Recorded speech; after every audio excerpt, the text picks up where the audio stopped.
Aló. Les pedimos a todos el favor de mantener sus micrófonos en silencio para que se pueda desarrollar la conversación fluida y sin interferencias. Por el chat, los interesados pueden ir haciendo sus preguntas. Empezaremos en 2 minutos.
Buenos días a todos, es Gilma España, gente de AmCham Cartagena.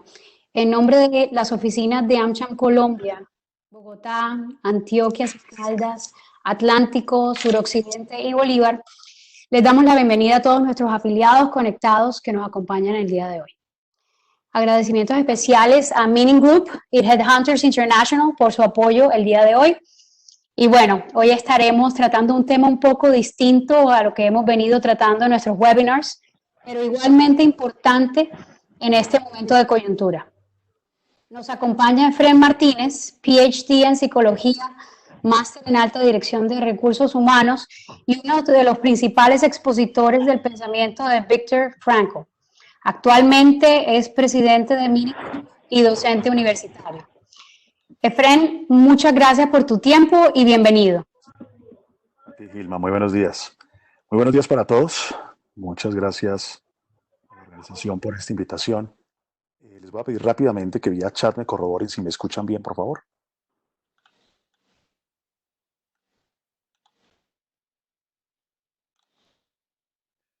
Ok, muy bien, perfecto.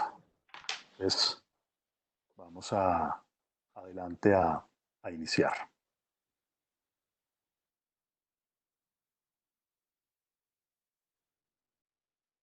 Bueno, muy bien.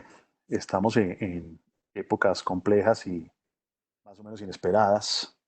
Así es que lo que vamos a hacer en la primera parte es intentar comprender este fenómeno más en términos filosóficos y psicológicos, para que después lleguemos a lo que quizás creo yo que es lo más importante y es estrategias básicas para manejar este periodo, especialmente esta etapa de confinamiento o esta etapa de cuarentena, como la hemos llamado en Colombia. Y después veamos etapas un poquito más o estrategias un poco más avanzadas para el manejo de la angustia, para el manejo del estrés, hasta que finalmente aterricemos en el tema de propósito y la manera como esto, en lugar de ser el final de algunos proyectos, puede ser incluso toda una oportunidad para reconocer dónde hay valor. Esa es nuestra ruta de esta mañana y al final conversamos un poco.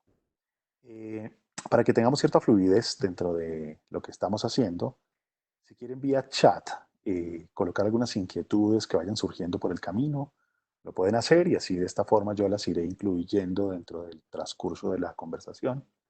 Y al final, igual tendremos un pequeño espacio para que podamos compartir reflexiones o hacer preguntas al respecto. Bueno, muy bien, pues estamos viviendo una situación compleja, atípica.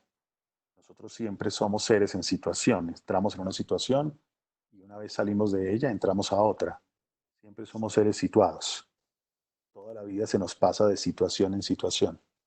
Pero hay unas situaciones particulares, unas situaciones que solemos llamar situaciones límite de la existencia, que son situaciones que de verdad en poco tiempo te pueden fracturar tu proyecto de vida o te pueden confrontar con qué de ese proyecto sigue o qué no sigue, o incluso quiénes te van a seguir acompañando dentro de ese proyecto, bien sea porque existe la posibilidad que algún familiar muera, quizás por su edad o sus condiciones particulares, bien sea porque algunas empresas se acabarán, bien sea porque algunas se transformarán y algunas personas no podrán continuar, bien sea porque la manera como concebimos la educación de los niños cambia. En este momento seguramente muchos de ustedes, seguramente los que son padres, estarán viendo esto de ser papá o mamá y además estar cocinando y además estar de profe y además estar de coordinador de disciplina académica y además estar trabajando por teletrabajo y además estar pensando en el proyecto personal y en las posibles amenazas. Y esto puede que te rebase por momentos. Y a veces puede uno enfrentarse a cierta impotencia, la sensación que hay cierto margen de control, pero no hay totalmente control. Y a veces al desamparo, la sensación que nadie lo va a hacer por ti, nadie necesariamente te va a sostener porque hay cosas que tienes que hacer tú. Y esos impactos de la vida, pues queremos controlarlos de alguna manera y en realidad lo normal es que atravesemos un ciclo, unas etapas. Hay una primera etapa muy compleja en donde la incertidumbre reina y en donde intentamos, por la ruta del conocimiento, predecir y controlar, de tal suerte que podamos decir, ok, lo que hay que hacer es esto o aquello. El tema es que hay algunas cosas en estas situaciones que no podemos controlar, como cuando fallece un ser querido y le decimos al médico, doctor, pero ¿por qué murió? El médico nos mira y nos dice, porque tenía cáncer. Y tú lo miras y le dices, sí, doc, pero ¿por qué murió? Y el médico te dice, porque el cáncer hizo metástasis. Entonces tú lo miras y le dices, sí, doc, pero ¿por qué murió? Tú le dices, porque la metástasis se apoderó de todo el organismo y las funciones básicas colapsaron. Y tú vuelves y lo miras y nuevamente le dices, sí, pero ¿por qué murió? Porque el conocimiento a veces no basta. Porque te pueden decir algunas cosas y el conocimiento no basta. Pues bien, en la medida que vamos aceptando lo que sí está en nuestras manos y lo que no, en la medida que vamos pudiendo sortear la angustia y el estrés, aparece un segundo momento en el tránsito de las situaciones límite Es un momento en donde aparecen opciones que sin la presencia del límite jamás se hubiesen evidenciado. Es decir, sin la posibilidad de perder un empleo, sin la posibilidad de perder un familiar, sin la posibilidad de dejar de hacer el entrenamiento diario para los 3 maratones del año que se quieren hacer, sin que se haya presentado esa posibilidad, jamás se hubiesen vislumbrado otras opciones. Ese es el segundo momento, donde esto está pasando, esto está cambiando, ¿ahora qué? Finalmente das otro salto cualitativo porque a veces no tenemos tiempos para decir esto sucede en un mes o en 3 meses. Y en ese salto cualitativo final entras a un tercer momento en donde vives de una manera distinta. Vives de una forma diferente porque tienes un aprendizaje en medio de las situaciones que han acontecido. Lo que pasa es que para hacer ese tránsito te enfrentas a una etapa de incertidumbre y pérdida de control. Especialmente una etapa en donde predomina la falacia del control. La falacia del control en términos psicológicos significa que para protegernos un poco de la angustia, de la incertidumbre y de lo que no está en nuestras manos, creemos cosas muy raras. Creemos que la gente no va a morir. Creemos que nosotros tampoco vamos a morir.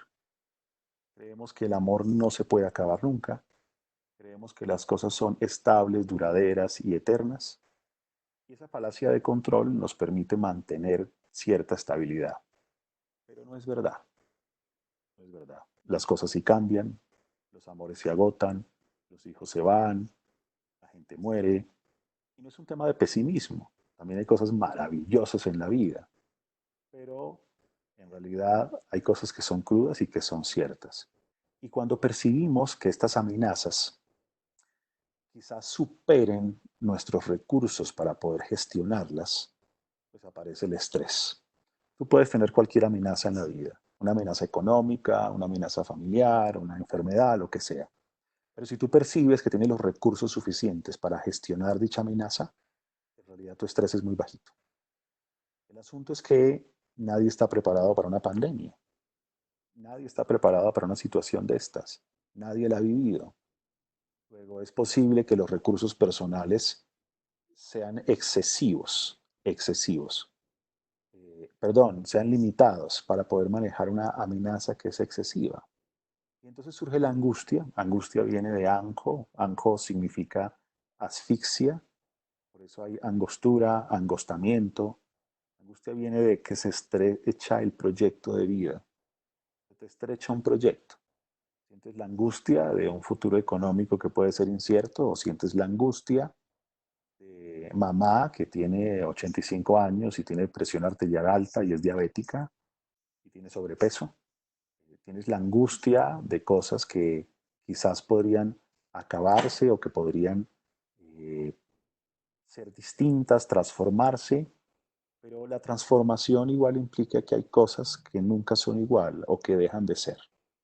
Y desde ahí nos apretamos.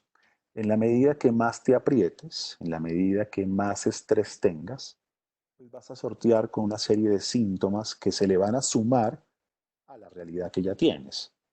Contracturas musculares, hipersensibilidad del cuero cabelludo, sensación de que te quemas, te viene el término de estar quemado, dolores de espalda, de cuello, problemas de sueño, sistema inmunológico que se baja, cosa que es delicada en este periodo, la sensación de cansancio, respiración agitada, sensación de suspiro que te ahogas, palpitaciones, arritmias cardíacas, estas ganas de salir corriendo sin saber para dónde, cómo desaparecer, ansiedad, irritabilidad, cambios anímicos, ganas de llorar, ganas de reaccionar mal, pérdida de memoria, bruxismo, empiezas a apretar tu mandíbula, o empiezas a comer mucho o a dejar de comer. Algunos aumentan sus consumos de sustancias legales o ilegales, se te pueden disparar ciertas compulsiones. Es una época en la que, bueno, nos enfrentamos a cosas. Por supuesto que hay gente que ya vivía así antes de esta crisis y ahora lo que está es desesperada porque no sabe qué hacer y en realidad está descansando. Pero mucha de la gente que no vivía en colapso de estrés ni en fase de huir o luchar del peligro, seguramente empieza a presentar síntomas de este estilo. Y estos síntomas no te permiten pensar con claridad ni te permiten moverse de una manera adecuada. Entonces, ¿qué hacemos? Digamos que, ¿qué hacemos por un lado para prevenir que esto aumente a un nivel en el que nos dañe a nosotros y dañe a otras personas. Vamos a ver unas estrategias básicas y después vamos a irnos a unas estrategias, digamos que más avanzadas para cuando ya la angustia está llegando, ¿no? Empecemos con las estrategias básicas. Primer elemento fundamental. Ya sabemos lo que tenemos que saber en gran medida, así es que evite el exceso de información. Fíltrela y redúzcala. Trate de no generar en su cabeza sumarle 5 teorías más de conspiración y si son los chinos contra los de Estados Unidos o viceversa, o si es un laboratorio farmacéutico, o todas las teorías conspirativas. Quién sabe si sean ciertas o no. Le agregamos cosas y nos genera un mundo más complejo. Además que tenemos fake news y tenemos además cadenas en los chats, y tenemos cosas en las redes sociales. Y mira, si tú estás en el barrio más peligroso de tu ciudad, caminando a las 3 de la mañana, pues ahí hay una amenaza real a tu vida y por lo tanto todo tu sistema va a estar preparado para huir o luchar de dicha amenaza. Vas a escuchar los pasos a 50 metros, vas a escuchar las voces a 50 metros, porque estás hiperalerta, estresado. Pues bien, si estamos leyendo todo el tiempo sobre estas cosas, vamos a vivir hiperalerta e hiperestresados y quizás no podamos actuar de la mejor forma. Tome 5 minutos diarios, bien sea preferiblemente en la mañana y no en la noche, y revise cómo van algunas cosas y ya. Y filtre bien los medios a donde va a hacer esas búsquedas. Número 2. Si usted es el foco de información, porque para usted la información es poder, y el poder le da membresía grupal, goodwill o le da algún tipo de control, renuncia al cargo. Renuncia al cargo porque si usted es el encargado de informarle a todo el mundo cómo va el coronavirus, cuántos muertos van, cómo están las cosas, usted es un factor de estrés. Así es que distraiga el foco conversando de otras cosas. Quizás si el presidente sale y dice que se extendió esto hasta el 26, pues bueno, por supuesto que es un comentario, porque toca organizar cosas. Pero distraiga el foco conversando de otras cosas, converse de otros temas, que ese no se le vuelva su foco central, porque el asunto, bueno, no es solamente difícil para usted, sino que va a ser difícil para la gente que lo rodea. Número 3. Si antes llevaba una vida saludable en términos alimenticios, maravilloso. Si no lo hacía, este periodo sí que es importante para esto. Y está complicándose el sueño y usted se toma 12 tintos diarios, está viviendo una locura absoluta. Es una época para manejar, ojalá, una alimentación que te permita tener los aminoácidos que sintetizan neurotransmisores como la serotonina, que te va a ayudar con la depresión, con el estado de ánimo, que te va a permitir dormir mejor. O el triptofano, por ejemplo, que lo vas a encontrar en garbanzos, lo vas a encontrar en champiñones, lo vas a encontrar en espinacas o simplemente puedes pedir a domicilio el 5-HTP o el triptofano y te llega y te tomas una pastillita natural. Pero es una época para tener una buena alimentación, para mantener horarios de alimentación, de tal forma que el cuerpo se acostumbra a tener la ansiedad que produce el hambre en los horarios precisos. Y esto que lo puedas acompañar con una buena higiene del sueño. ¿No? Hay que dormir. El que no duerme se muere más rápido y se enloquece más fácil. Así es que hay que dormir y eso implica tener un buen nivel de oscuridad, ojalá no tener las lucecitas azules o rojas de los diferentes electrodomésticos, no hacer ejercicio 3 horas antes, ojalá no comer 3 horas antes, poder tener el televisor apagado en el momento justo, hacer cosas que te permitan descansar. Para ello necesitas una estructura de funcionamiento. En realidad, sin estructura diaria, vamos a tener una alteración del tiempo complicada en donde no sabemos si es martes o si es viernes o si es sábado.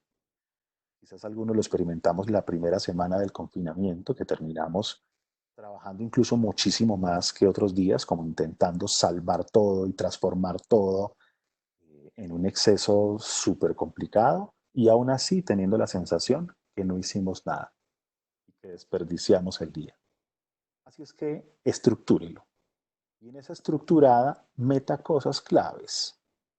Tendrás que determinar qué para ti puede ser útil. Puede ser que el ejercicio te fluya más.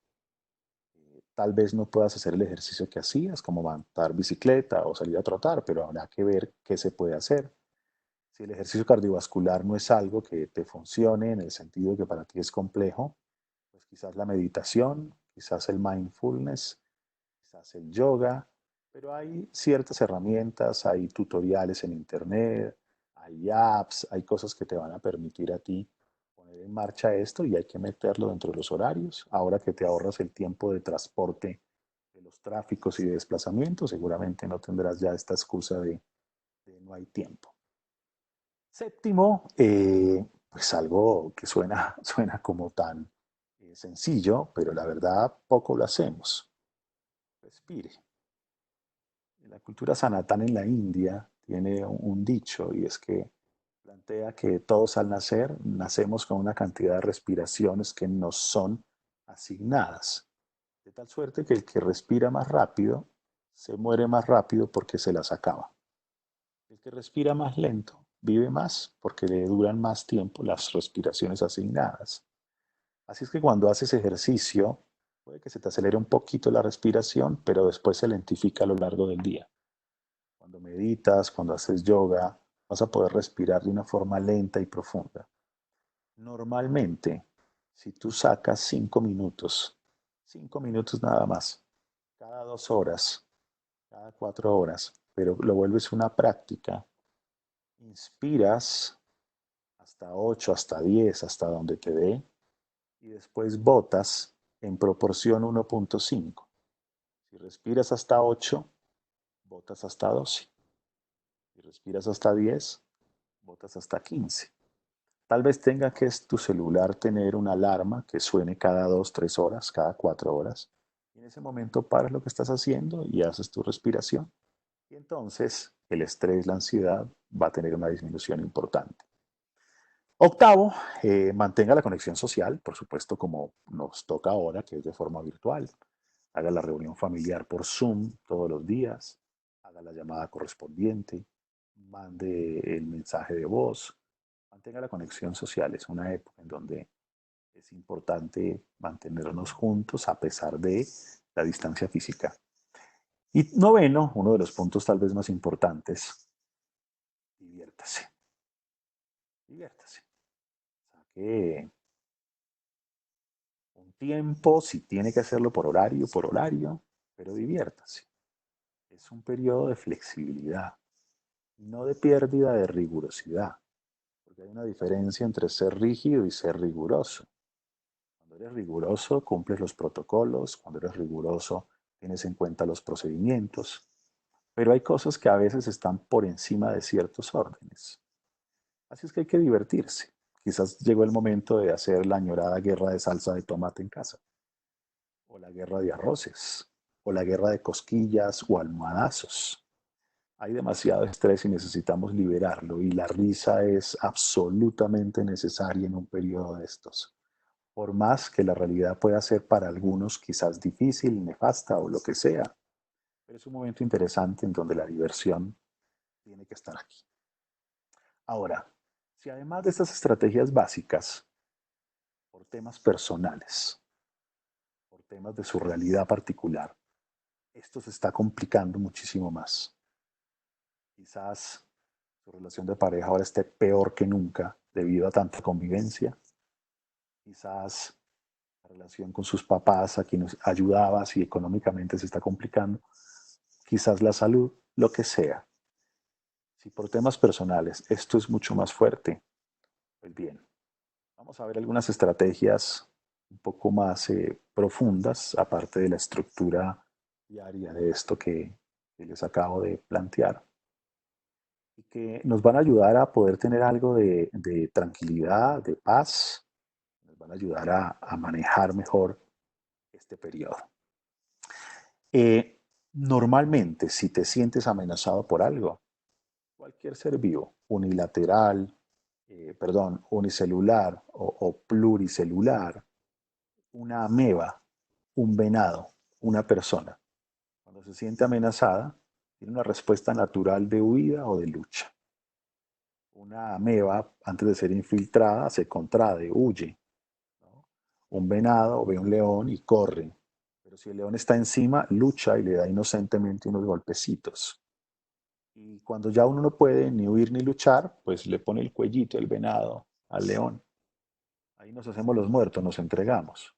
Pero mientras podamos hacer cosas, mantenemos cierto estado de control. Entonces, esa tensión que te prepara para huir o para luchar tiene básicamente una función. Tiene la función de cuidarte y de cuidar aquello que es valioso para ti.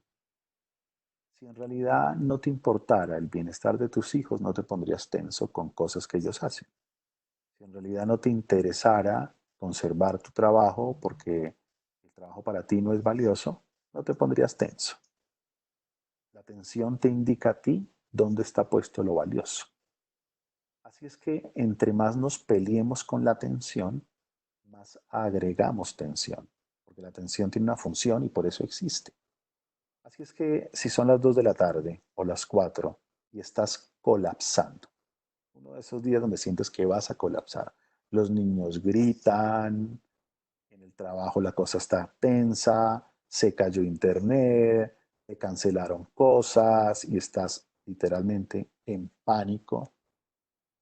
Así es que ahí te vas a un lugar tranquilo, te recuestas, cierras tus ojos y le vas a agradecer a la atención el cuidado que te propone. Y le vas a comunicar, le vas a decir, muchas gracias, pero debo dejarte partir un rato porque necesito descansar. Sé que haces esto para cuidarme, para que yo esté presto para resolver cosas, pero quiero agradecértelo y dejarte ir un rato porque necesito descansar. Normalmente cuando la angustia se apodera de nosotros entramos en rumiación psicológica o hiperreflexión. ¿Qué hago? ¿Qué hago? ¿Qué hago? ¿Cómo lo hago? ¿Cómo lo hago? ¿Qué hago? ¿Qué hago? ¿Qué hago? ¿Qué hago? ¿Y por qué? ¿Y por qué? ¿Y por qué? Y mientras haya mayor rumiación, mayor hiperreflexión, menos claridad tenemos para poder gestionar las cosas. Entonces, número uno, no nos vamos a pelear con la tensión. Vamos a darle las gracias y a pedir que se vaya un rato, no de por vida, sino que se vaya un rato. Número dos, hay personas que les sirve hacer un ejercicio de estos, pero también poner la angustia en un lugar seguro. Hay gente que se le imagina en la pantalla del computador y le da delete a la angustia por un rato. Hay gente que la imaginación no le funciona, entonces sencillamente la pone en un objeto y dice, aquí te voy a dejar un rato y sale. Hay gente que no le sirve ni imaginar, ni poner en ningún objeto, ni nada, sino que su cabeza le dice, deje estas ridiculeces y póngase a trabajar.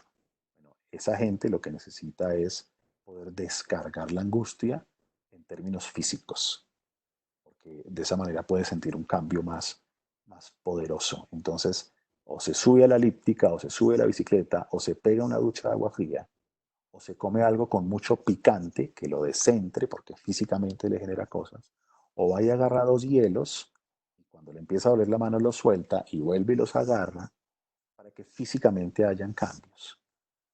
La gente que suele ser muy racional, a veces no le basta sencillamente decir, me imagino que dejo la angustia ya, porque inmediatamente su cabeza piensa que eso es una estupidez. Entonces les puede funcionar más hacer cosas físicas que lo puedan descentrar. Tercero, algunos de nosotros consideramos que no podemos ponernos débiles en este momento ni vulnerables, porque este es un momento para ver de qué estamos hechos y porque necesito liderar esta familia. Y si además era líder no solo de mi familia, sino de la familia extensa, y si además lidero algunos equipos de trabajo o tal vez sea el líder de una compañía, pues entonces yo siento que yo no puedo de verdad ponerme mal. Y la verdad necesitamos eliminar la vergüenza que puede uno sentir acerca de sentimientos y pensamientos que nos pueden parecer tontos, ridículos, malos, pero la verdad es que están. La verdad es que están. La verdad es que a veces pensamos literalmente que el mundo se va a acabar, o literalmente que la empresa se va a quebrar, o literalmente que quiero matar a esta persona y quiero charla ya. Y, y mira, de pronto el niño, tú estás trabajando y viene el niño y te agarra aquí y te jala y papá, papá, papá, papá, papá, y te volteas y le dices, ya no más. Y después te sientes el peor papá del mundo. Eh, Tenemos todo el derecho, el legítimo derecho de sentir cosas, de tener pensamientos raros. Tengan la tranquilidad que, aunque algunos dicen que uno es lo que piensa, la verdad uno es lo que hace. Porque si uno fuese lo que piensa, algunos seríamos asesinos en serie. Porque algunos pensamos a veces cosas raras, torcidas, pensamos en diabluras. eh, pero ustedes se imaginan que uno hiciera todo lo que pensara. Pues algunos seríamos ángeles, otros seríamos demonios. Así es que hay que dejar que los pensamientos estén, que los pensamientos lleguen. Eh, si nosotros nos quedamos ahí pensando en que lo que pensamos es solamente, pues el asunto se vuelve muy complicado. Necesitamos tener autocrítica, pero con compasión. Si le gritaste a tu pareja, muy mal hecho, ¿de acuerdo? Pero es un error. Ya. Te sientas y te dices a ti mismo, tengo el legítimo derecho de equivocarme a veces. Tengo en este momento de mi vida el permiso de no hacerlo perfecto como suele hacer mi aspiración. Y si un día tuviste una pelea con tus hijos porque no pusieron los zapatos de forma perpendicular a 2 centímetros de la pared, pues también te retiras y dices, tengo el legítimo derecho de estar hoy un poco enloquecida o enloquecido con el orden o con las cosas. No es una época para darse golpes ni palo. No quiere decir que todo se valga, no quiero que me malentiendan, sino que tratemos de no agregar más cosas en la medida de lo viable de no agregar. Una quinta estrategia se llama el actuar como sí. El actuar como sí se da de la siguiente manera.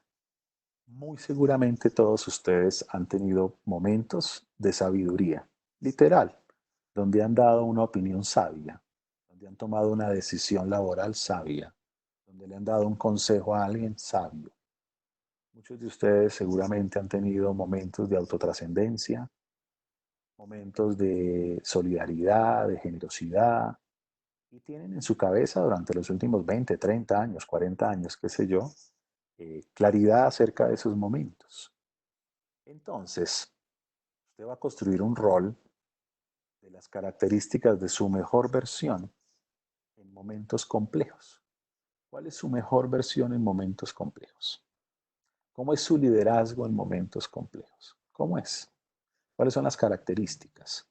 Pero a esas características haga la conducta observable, hágala con indicadores concretos, es decir, alguien que sonríe más, alguien que abraza más, alguien que se dirige a tal parte en tanto tiempo, alguien que cosas concretas.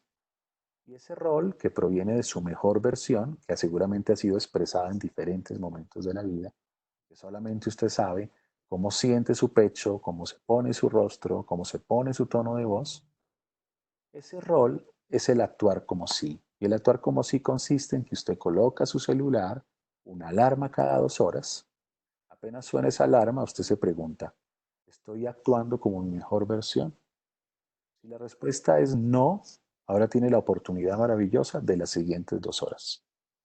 Si la respuesta es sí, ahora tiene la oportunidad maravillosa de mantenerlo las siguientes 2 horas. Porque este sí que es un periodo para sacar lo mejor de uno.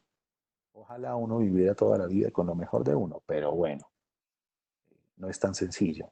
En las épocas difíciles a veces hay que hacerlo con conciencia plena, estando ahí, consciente de cuál es mi mejor versión. Y sexto, lo llamamos nosotros el transformer.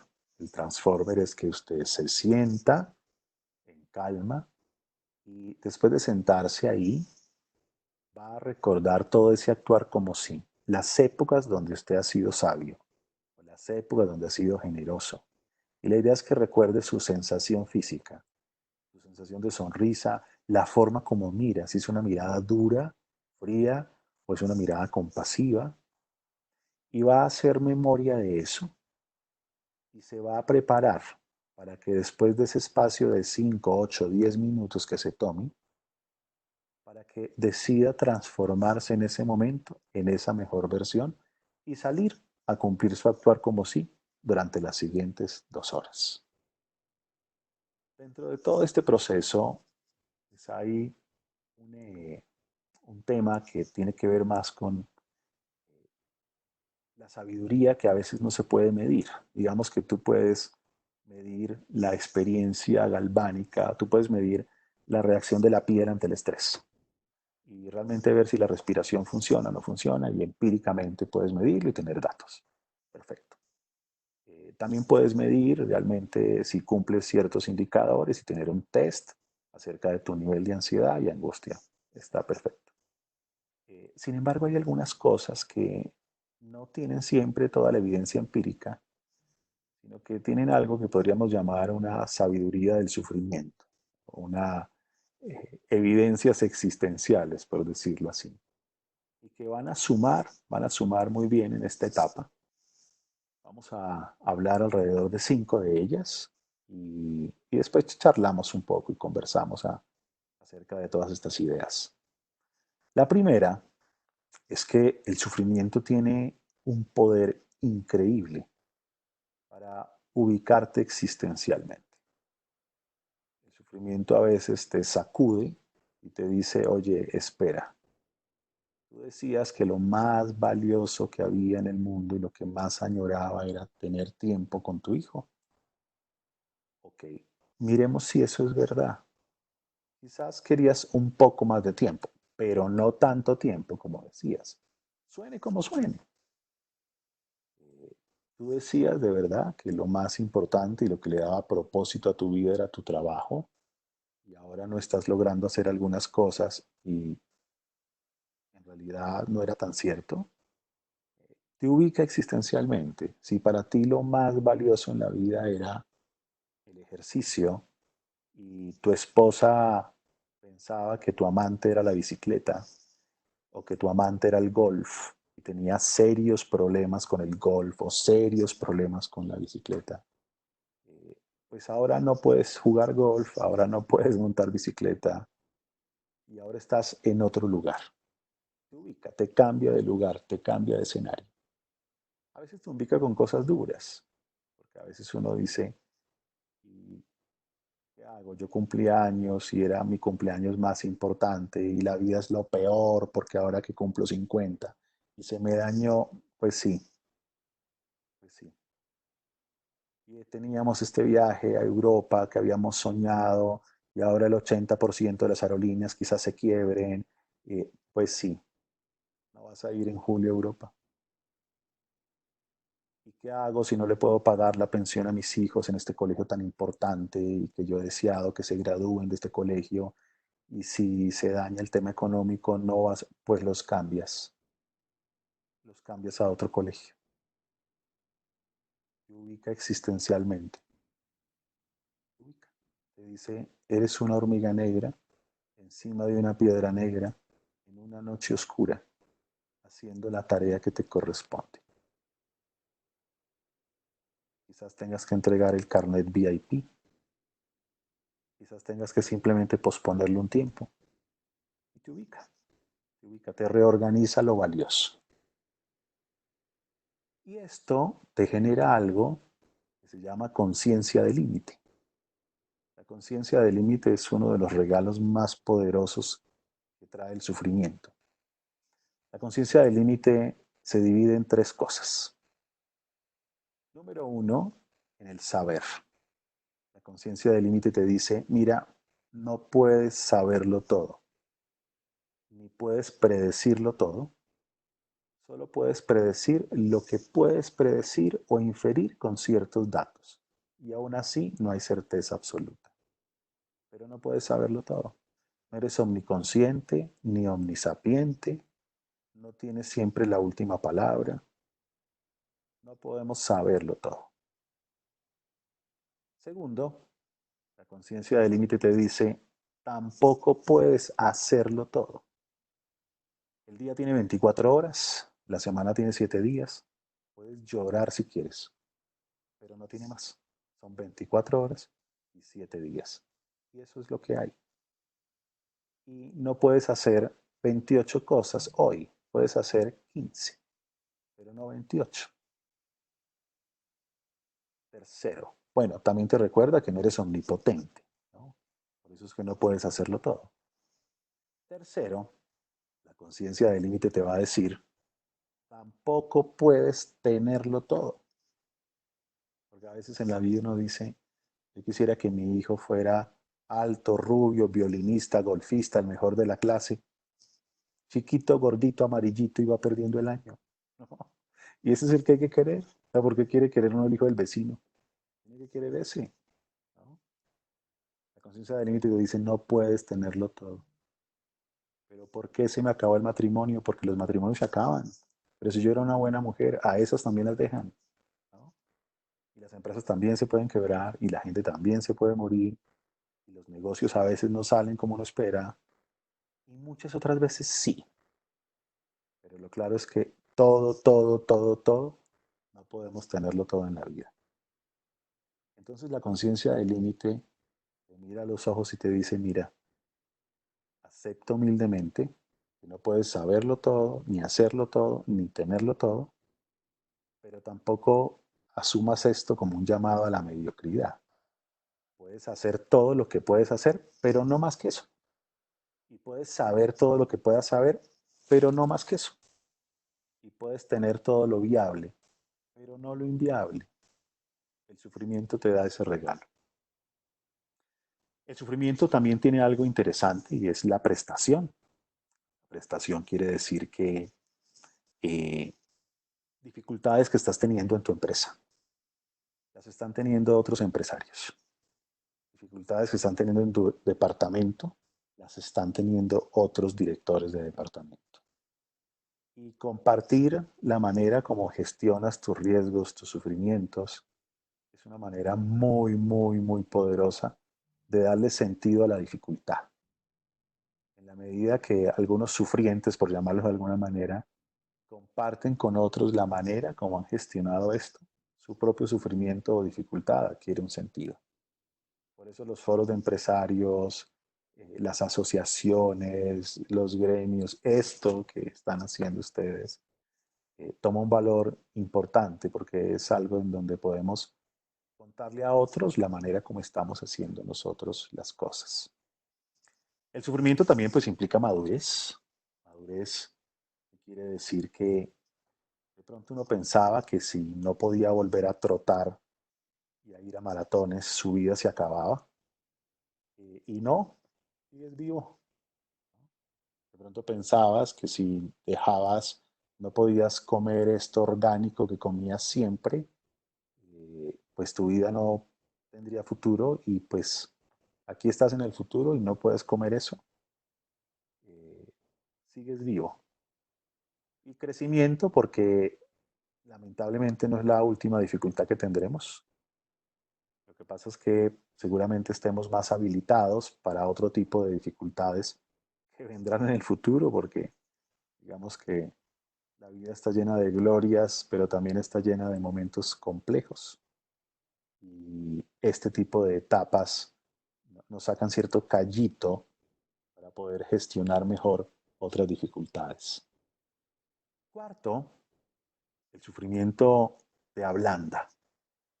Humildad, que viene de humus, que significa humedad, te hace más húmedo. ¿Y eso qué quiere decir? Si tú eres una galleta que no tiene humedad, esa galleta es toda tiesa y dura. Y si esa galleta se cae al piso, se parte en cientos de pedazos. Pero si tiene cierta humedad y es blanda, se cae, quizás se quiebra un poco, pero no se parte en mil pedazos. Y esta es una época para tener mayor blandura. Si usted en su casa tiene 234 peleas diarias, de verdad porque los zapatos no quedaron perpendiculares a 2 centímetros dentro del closet, o porque espichó la crema dental un poquito más arriba de lo que debería, pues usted no vive ni deja vivir. Escoja sus 4 o 5 luchas. ¿Cuáles son las 4 o 5 cosas sagradas en esa casa? Y pelee por ellas.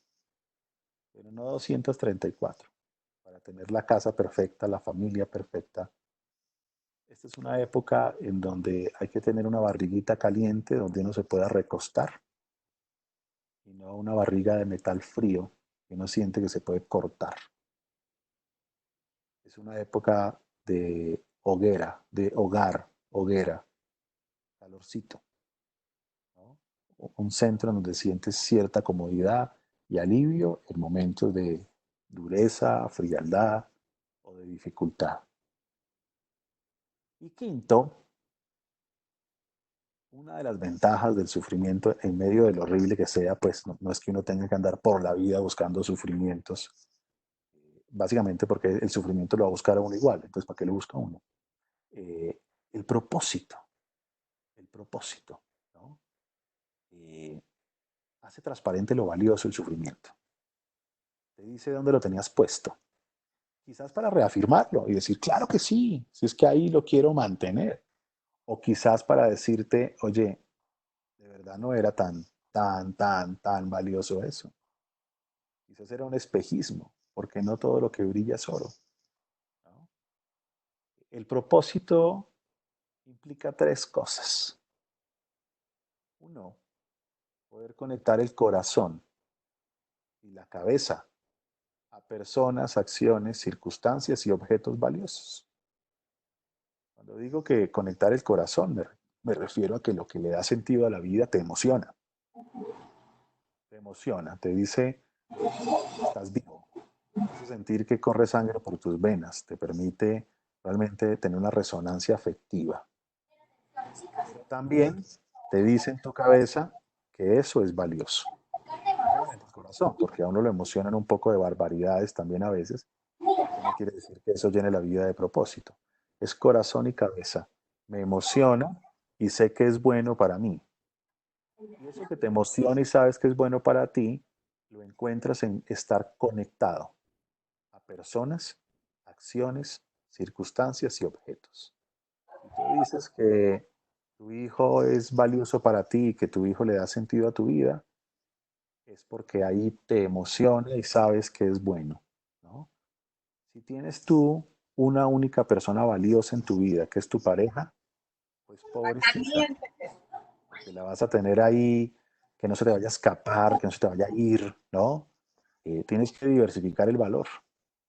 Si en tu vida solamente hay una acción valiosa que es trabajar, pues te tocó irte a vivir a la empresa. Después de las 5 o 6 se te acaba la vida. Entonces hay que diversificar el valor, las fuentes de sentido, las fuentes de propósito.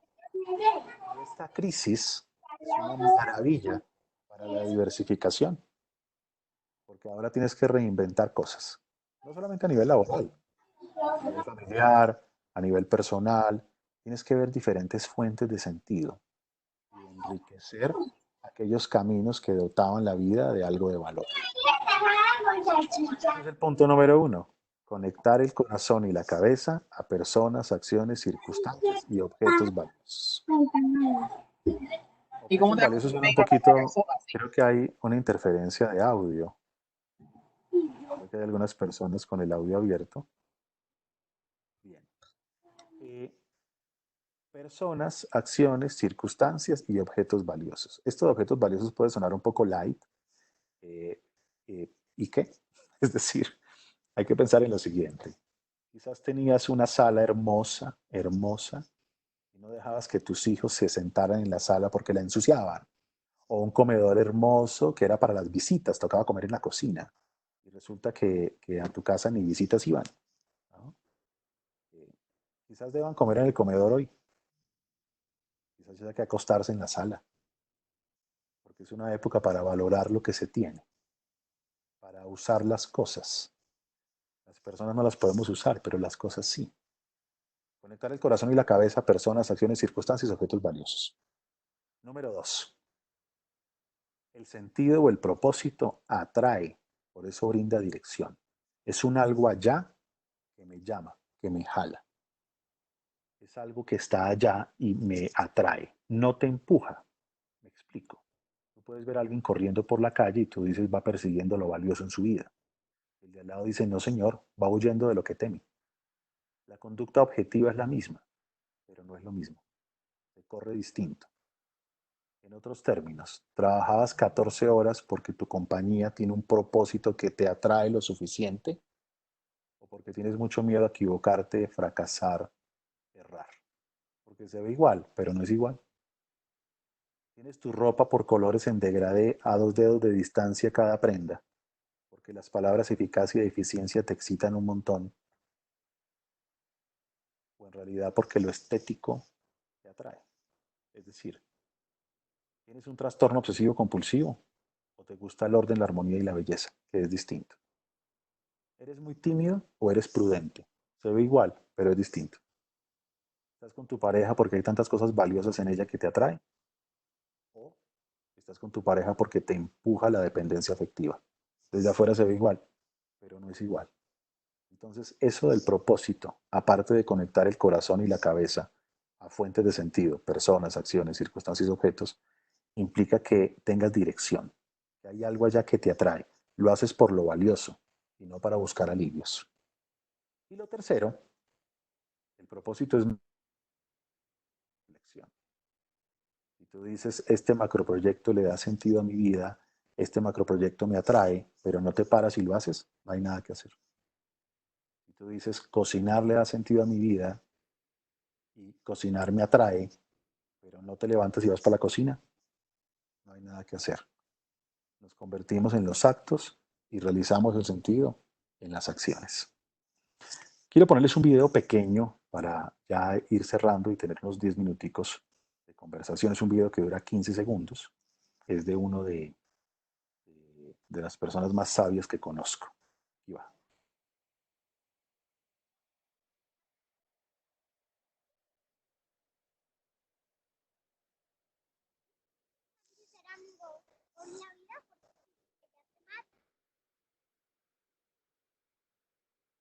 Con esas me salió mi hijo hace unos días. Hay que ser amigo de la vida, porque si no la vida te mata. Bueno, hemos llegado a nuestro final. Corrí y el tiempo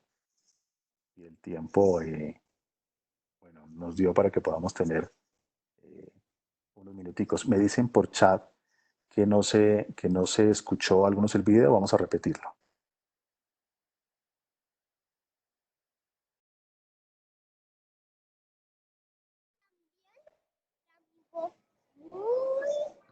Muy divertido con la vida. Es muy importante ser amigo con la vida porque si no ella te mata. Bueno, muy bien, muchas gracias. Vamos a dejar 10 minutos para que podamos compartir reflexiones o alguna inquietud en particular. Efren, tienes una pregunta a las 10:42 de equipo que quisiera que te refieras un poco a lo que debe quedar luego de esta crisis, que habrá muchas enseñanzas y volver a lo habitual como antes, como si no hubiese pasado nada, no sería una gran opción. Ya la estoy viendo aquí. Mira, yo creo que va a ser muy difícil volver a lo de antes como si nada. La semana pasada estaba con las empresas de una red que se llama Executive Forums y me decían, bueno, es que el mundo va a cambiar. Y parte de lo que yo les decía es, no, el mundo ya cambió.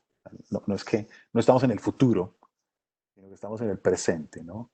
El mundo ya cambió, el mundo no va a seguir igual durante un muy buen periodo eh, y todo se transforma. Quizás hay cosas que no se acaban, pero se transforman. Y en ese orden de ideas, yo creo que sí es una etapa que no podemos desperdiciar. Puede que el mundo esté cambiando y que nada vaya a ser igual, pero no quiere decir que vaya a ser para bien siempre. Creo que los cambios tienen que construir propósito, construir sentido.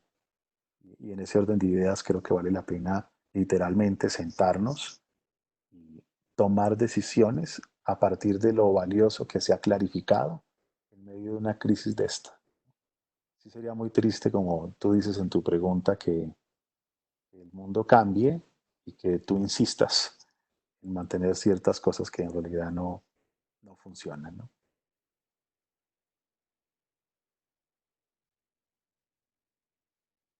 Hay una pregunta aquí que también está frente a los hijos para reflexionar en torno a estas cosas, ¿no? Hay una serie de actividades que estamos haciendo nosotros por redes sociales, donde puede haber buena información para adolescentes y para familias. Eh, Vía chat les voy a colocar aquí, sobre todo en Instagram, nos movemos mucho y ahí hay buenas conferencias para, y buenas actividades para jóvenes. Les voy a colocar el mío. Ahí generalmente estamos publicando todas las de mis empresas, que son empresas dedicadas a estos temas.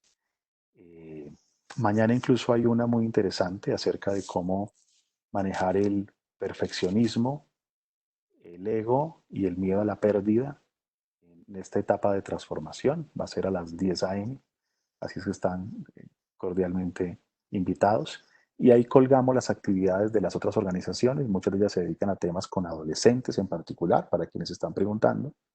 Y hay otra que se llama Executive Forums, que se dedica a temas ya empresariales y a temas puntuales en torno a esto, ¿no?